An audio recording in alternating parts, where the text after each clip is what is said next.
I think when we went back and watched the film of both games, we had consistent effort on the defensive end.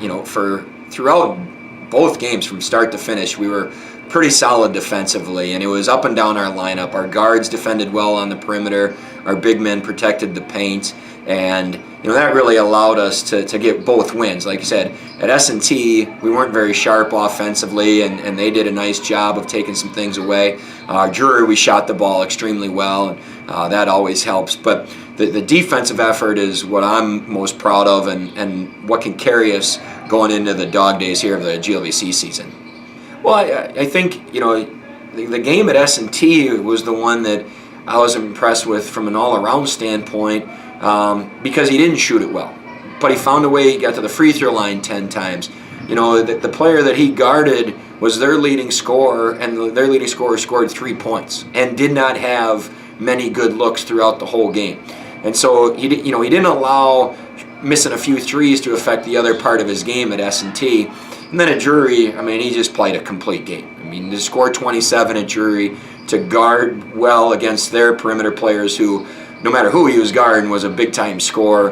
And so just from a completeness standpoint, that's what I'm seeing this year as maybe opposed to last year. There's not as many of the ups and downs, and playing both ends of the floor at a higher level. So that's huge for us. He's been a big piece to our success so far. Well, it's just a unique system that Maryville plays, something that we haven't seen to this point, and we won't probably see in the future. Is offensively, they're going to run a lot of back cuts, a lot of handoffs, a lot of different things that we quite honestly have not seen to this point. And then on the defensive end, they do a very nice job of mixing their defenses. They're going to show multiple different zones. They're going to switch within man-to-man. They're going to show 3 or 4 different presses. And so it's going to be important that not only our guards, but everybody that's on the floor recognizes what they're in. So we're not wasting 10 to 15 seconds trying to figure it out, and then we only have 10 to 15 seconds to run our offense. So that's the uniqueness of Maryville, is the system that they run. And it's nice to have 3 days to prepare for a team like that. On a one-day preparation, it's much more challenging, but in this case, to have 3 days to prepare, helps in the long run. I think the most important thing is our players just understanding shot selection, period. We don't want to take what we would call, tough shots early in the shot clock. And so if teams press us, if teams are trying to get after us, and we attack and we get an open shot early in the possession, our guys have the green light to take it, and they understand that. But what we don't want to do is live in the middle of the shot clock taking contested threes. There's no reason to do that. With all the weapons we have, let's keep the ball moving, and we'll get a better shot. And I think our players have really bought into that mindset of, okay, coach is giving me the green light to attack early in the possession, but if it's not there, there's no reason to take even an average shot.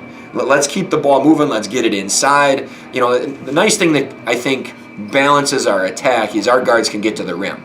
And so when they have the opportunity to attack off the dribble, now we're dropping it off to our big men. We're getting things to the free throw line.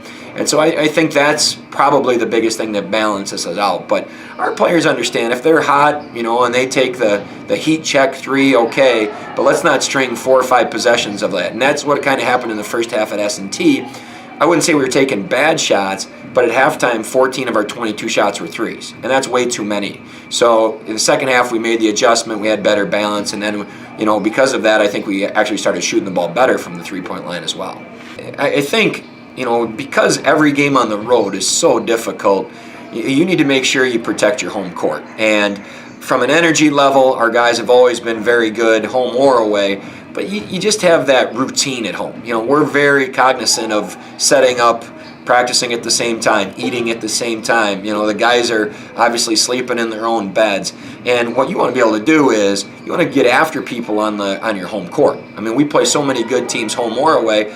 It's important that we hopefully have that little extra edge, that little more energy, and then late in games being able to either make the big plays or put people away. So I think if you're going to be successful in any league, you have to defend your home court, and we've done a nice job of that the last handful of years.